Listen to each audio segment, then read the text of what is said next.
by alphonic.com.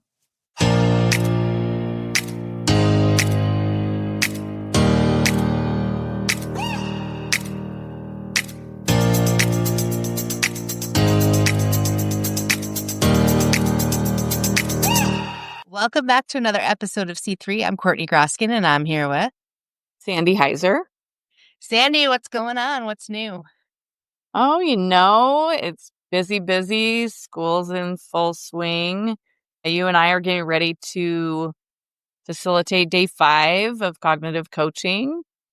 Yeah, luckily that's a review day, so not a lot of heavy lifting for us to learn new content, but I know, but we got to study up.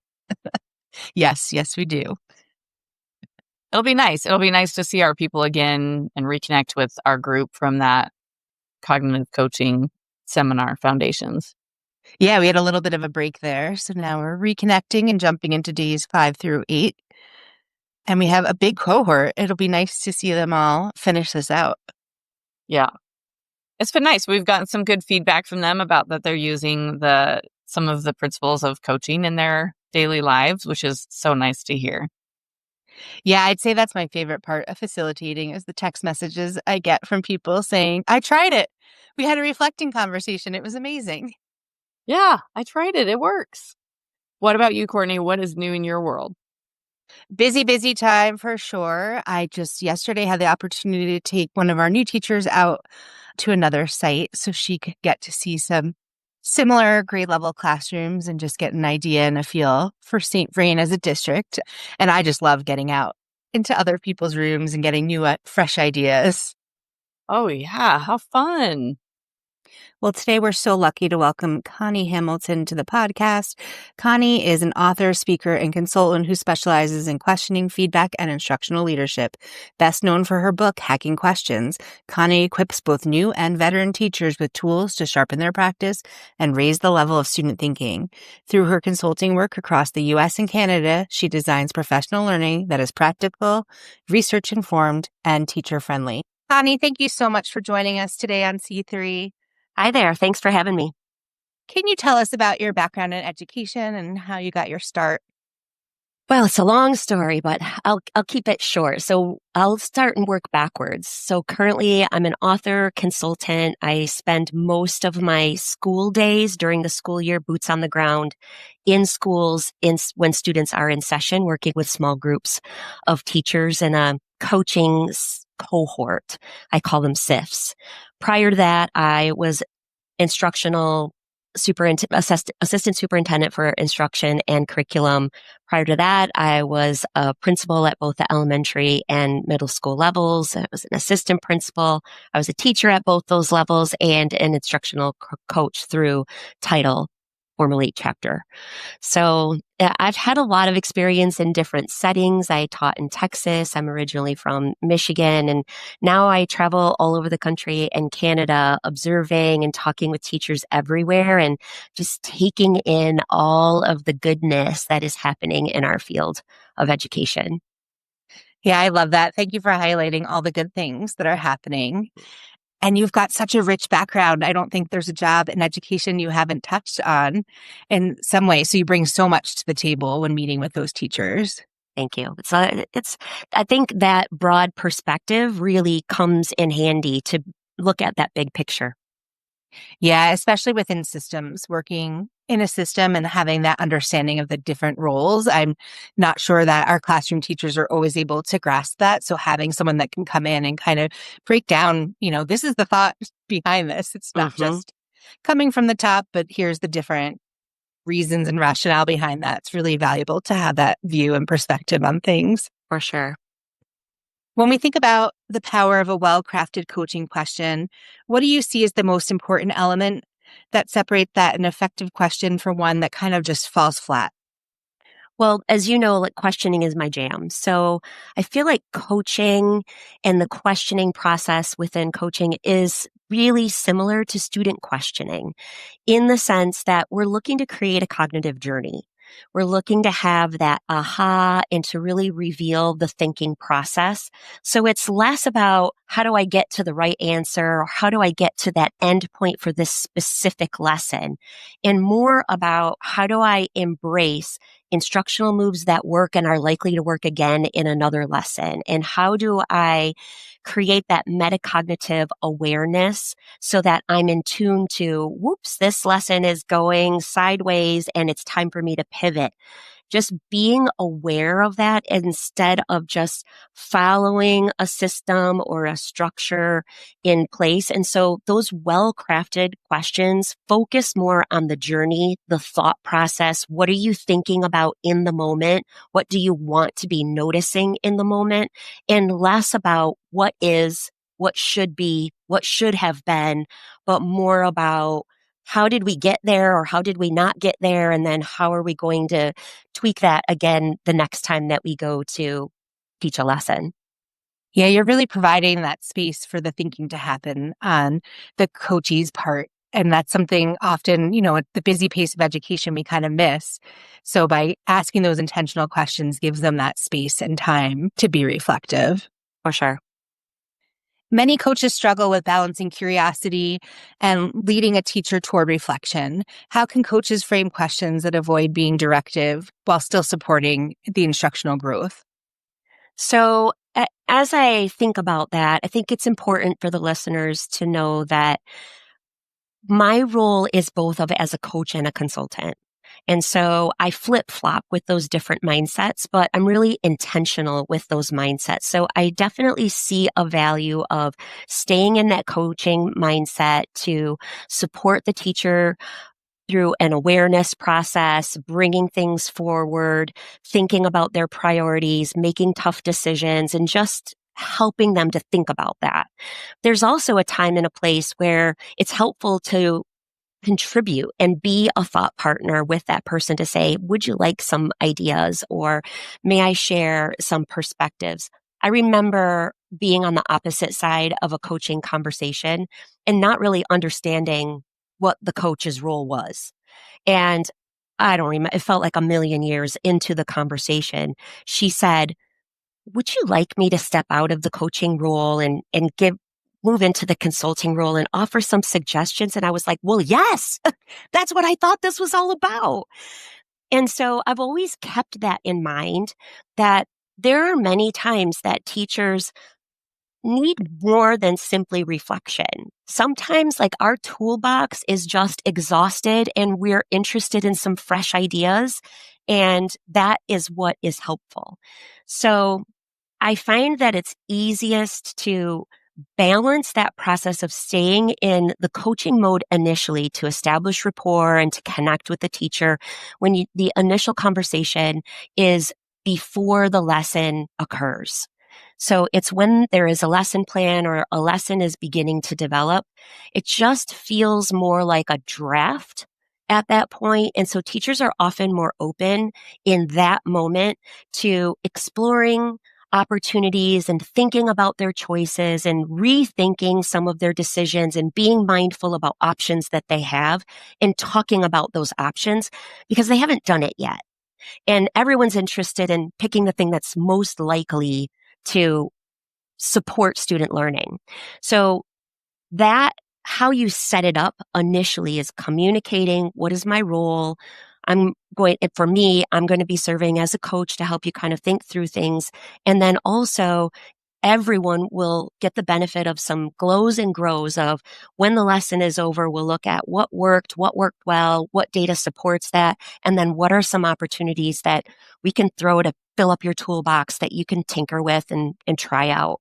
So that's the consulting piece of it, is that I'm not just here to listen and ask a bunch of questions, but also to be that thought partner so that there's some credibility established. So balancing that when we're trying not to be directive is to be really mindful about where your headspace is. So if you begin to ask questions that you're thinking, that's not what I was hoping that they would say, that's an indication that you're slipping into the consulting mode. and perhaps without intention. So thinking about just your own thought process, are you still curious about what it is that they are, how they're making their decisions and helping them to reveal it versus, I'm curious if I can well, do you think that you should put a formative assessment in here? Right. That's an obvious, not a coaching question. It's a suggestion phrased as a question. So we want to be really intentional, and we want those questions to spark reflections. And some of those questions that do that the best are things like, how will you know when it's time to pivot? Or what will tell you that this is working?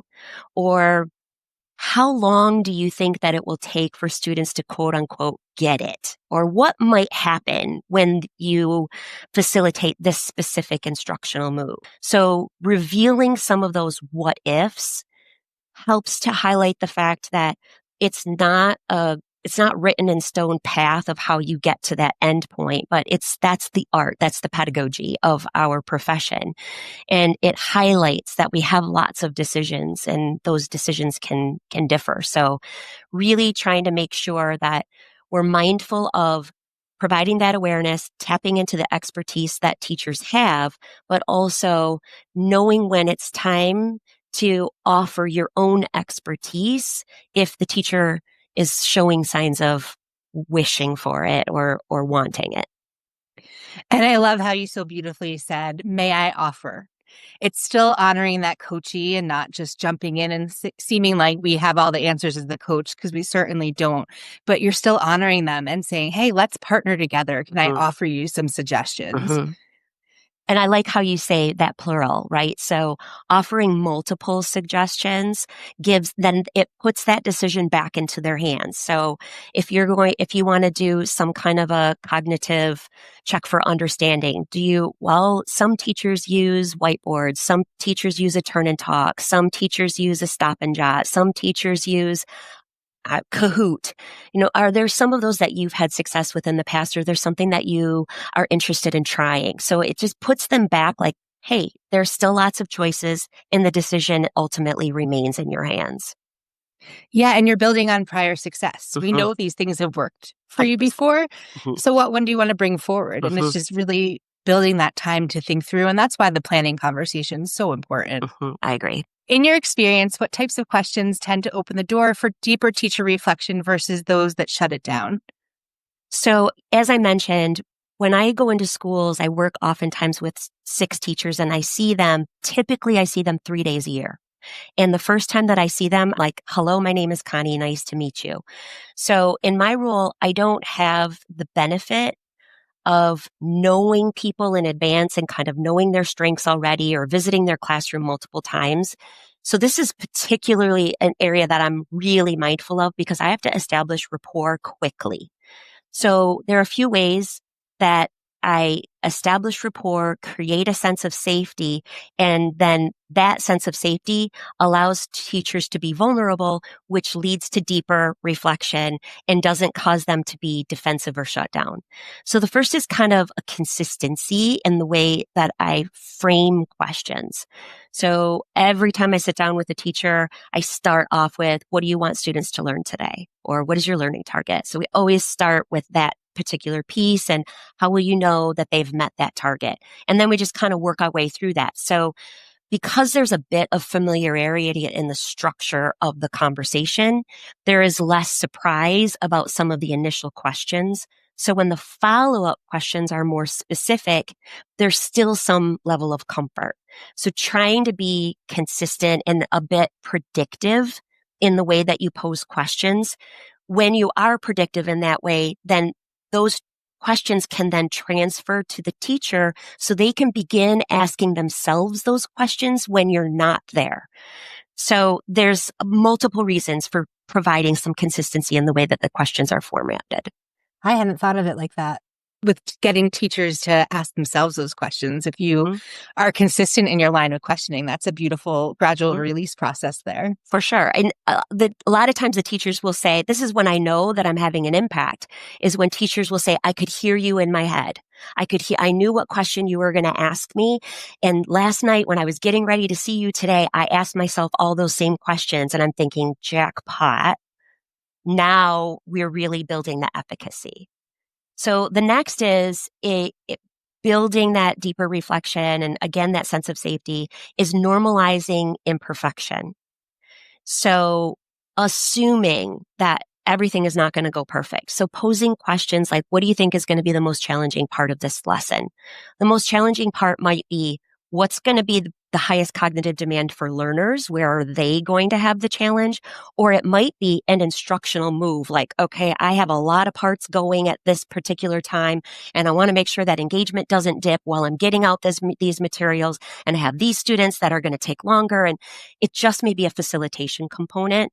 And so bringing out a conversation about, okay, what's going to be the hardest part? Now, when teachers identify that in advance, if the lesson turns out to be challenging in that moment, they've pre-identified that as a challenging point. And so they don't have to be so defensive or explanatory about why it went wrong and what they were thinking, because we already talked about it. And everyone is expecting that in the beginning.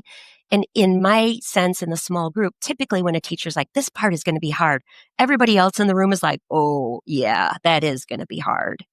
And so there's that camaraderie, there's that collective efficacy that all comes in together, that we all have been there, and it's fine if things go awry. And then that other component is establishing yourself as that thought partner. And so when you contribute something that they take away, then it makes them want to meet with you again and again and again. Like, I really enjoy my time with Connie or Courtney or with whomever, because I always walk away with something. And if they aren't bringing it out in their own, if that coaching conversation is just feeling like, I got nothing, then that's the time to sort of shift and say, would it be helpful if I shared some of the things that I've observed in other classes? And then we can just launch from there. Stop me as soon as something really sounds exciting to you, and then we'll explore that piece. And then I just sort of list it as a checkbox, not as a suggestion, but do you like this? Do you like this? Do you like this? Do you like this? More like a menu, and then we can dive in.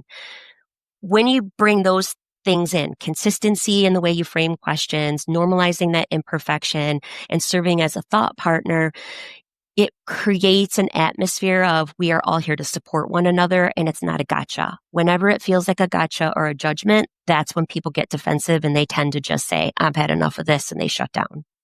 Yeah, it's really about that collective efficacy and how we can tap everyone and all the resources to bring together that ideal lesson or to improve our lesson. For sure. So you touched on it earlier, but especially working with new teachers, how can we adapt our questioning or maybe thinking about their emotional state when we're going into a coaching session? What are some of your tips and tricks with that?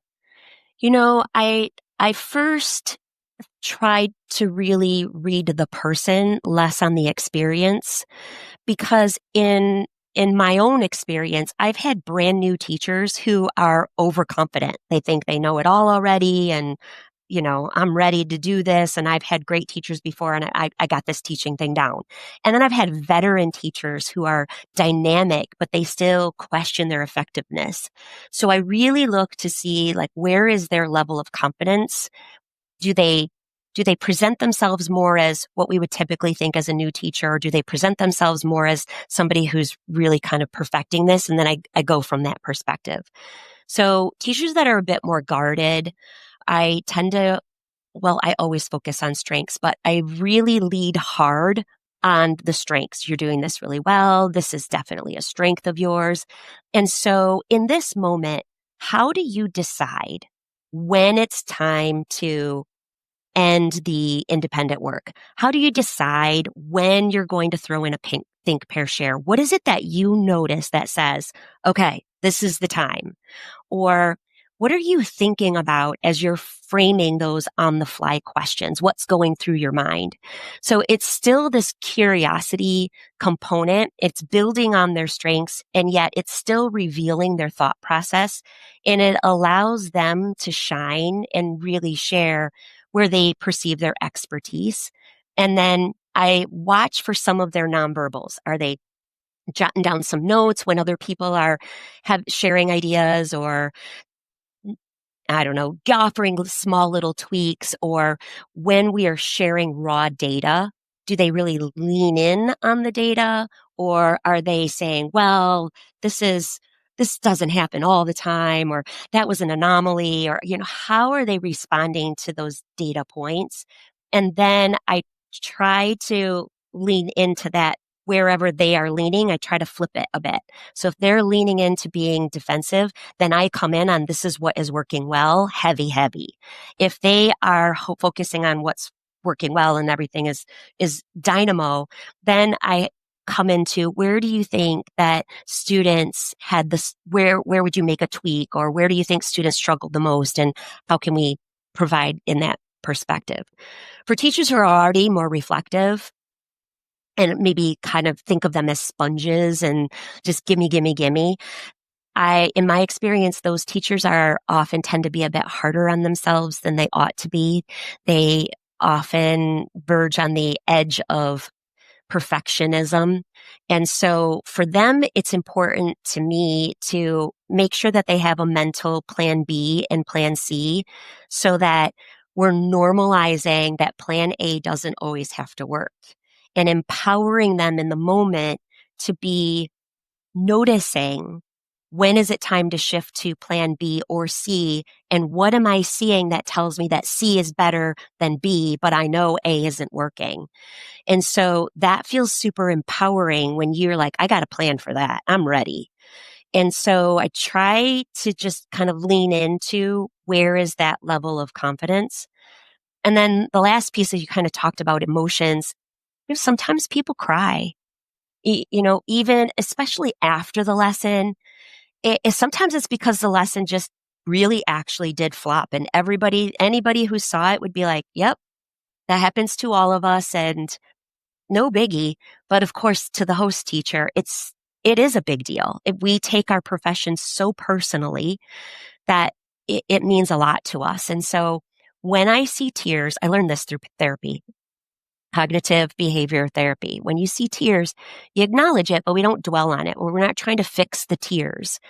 And so what I have observed from evaluators, other coaches, peer observers, when we see tears, we want to fix it. We want the teacher to feel good in that moment. And my take is, let's just lean into it. Like, it's okay to be emotional. What that tells me is that you care, but I'm not going to provide excuses like, oh, that happened. It's Friday afternoon, and of course they were this, and it was after lunch, and we had a fire drill this morning. Like, I'm not going to offer excuses, because you know what? We have Friday afternoon every week. We have lunch every day. We have fire drills multiple times a year. And so when those things happen, because they will, we want teachers to be armed with, okay, let's be mindful. This is a moment when I'm going to need to shift, because all of my go-to default strategies are not working right now. And so now we have to embrace the failure, dig into an analysis of why didn't it work when it usually does, and then what can we do differently? I find it a bit comical sometimes that you walk into a classroom and they have the bulletin board, FAIL, right? First attempt in learning. And yet we don't practice what we teach. And so renormalizing that teaching is not perfection, and that we measure success of teaching of, did students learn what they were supposed to learn, or do we have more information about where students are in the learning journey so we can meet them where they are tomorrow? Yeah, thank you for so beautifully highlighting all the cognition that's happening on the coach's part, and then how you get your coachee to think through all the A, B, and C. If this doesn't work, how do we shift? And that really just highlights all the decisions teachers are making. And then when coaches are coaching, all of the things that they're processing and taking in when they go to ask those intentional questions. Mm-hmm. So if coaches were just beginning to refine their questioning practice, I know a lot of them after listening to this are going to dive in. What's one habit or strategy you'd recommend they start with tomorrow to become more intentional in how they frame their questions? I think the power in coaching and the ahas really come in the follow-up questions. And so staying with a specific topic, it's more of an inch wide and a mile deep. Sometimes when it comes to having an impact, we can touch on all the facets of a lesson. And then we feel like, yeah, we touched everything, but what did we actually accomplish? What are we walking away with? And so if we can just hone in on a specific aspect that the teacher is interested in growing their practice, then if that's differentiation or it's engagement or it's formative assessment, then we can feel okay to kind of ease off of 2 out of 3 of those things and just hone in on that one and allow the teacher to also focus in on that one. So the next time you come in for a session, we're still focused on that one area of instruction that we collaboratively agreed is going to be our focus. So if a teacher says, hey, I want to work on my questioning, I'm not going to come in and say, so what do you think about your formative assessment process? Or what do you think about engagement? Or how is your time management? That's a gotcha. And so we have to be clear about what it is that we're focusing on and then those follow-up questions. And a lot of times it's really the metacognitive questions. How will you know? What will you see? What will you use to help you decide? If you have this choice and this choice and this choice, and you don't know which one that you're going to make in the moment, what will cause you to pick A? What will cause you to pick B? What will cause you to pick C? Those conversations flow into so many more lessons than the single lesson that they're about to teach with the plan that you're creating now, because now they have articulated, when do I do A? When do I do B? When do I do C? And those things are likely to occur over and over and over and over. So we're developing that transfer of the metacognitive process of thinking about that. So diving deep on those follow-up questions about just being thoughtful, what kind of data would be helpful for you. That's another way that coaches can establish a value in the process of, it's impossible for teachers to chart their questions, tally their questions, and categorize their questions unless they videotape themselves. So as an observer, as a coach or a consultant, I can serve that role. Would you like me to come in? And since we're working on questionings, I could just gather some data and just share it with you. And then here it is. It's just raw data. Now my questions become, what do you notice? What stands out to you? What do you like? What surprises you? So those then shift into really cool and valuable conversations that are not part of my agenda. They're just part of the process. Well, that's great coaching, right? Yes, exactly. Well, I could talk to you all day about coaching and about crafting great questions. How can our listeners learn more from you and with you? My website is conniehamilton.org. Don't go to conniehamilton.com. That's a real estate agent in the Midwest somewhere. So conniehamilton.org. And I think what your coaches might find most valuable there is I have a page that's full of free resources. Everything is free. And one of them is called SIFT Data Descriptions. And it's pages and pages of different data points that observers can collect and a description of how you might collect that data. It's a great tool that you can download and bring to a coaching conversation to say, would any of these be helpful for you if I were to gather this evidence and data for you? So it's a good way to bring in data and then put that ownership in the hands of the teacher that you're having your conversation with.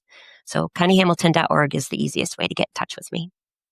We're going to see those clicks go up. I know a lot of coaches listening are going to be downloading that document and diving into collecting some data. We're going to move into the rapid fire portion of our interview, roughly 10 seconds or less. What's one strategy every coach should have in their back pocket? Well, I mentioned in the pre-brief, what's part of the lesson is most challenging, either for student learning or for facilitation.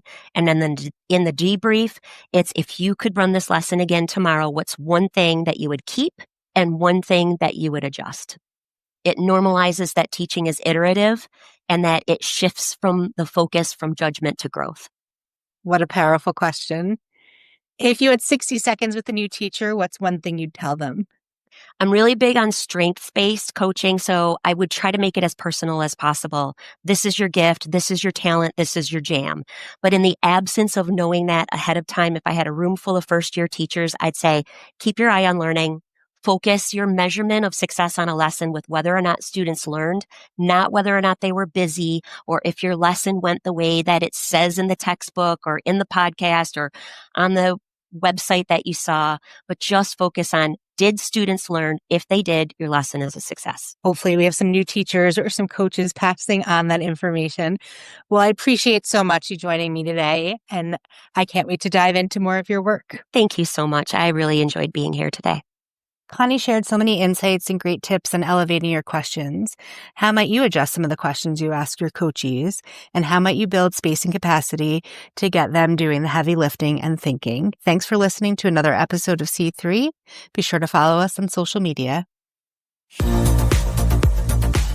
C3, Connecting, Coaches, Cognition. Whose thinking will you mediate today?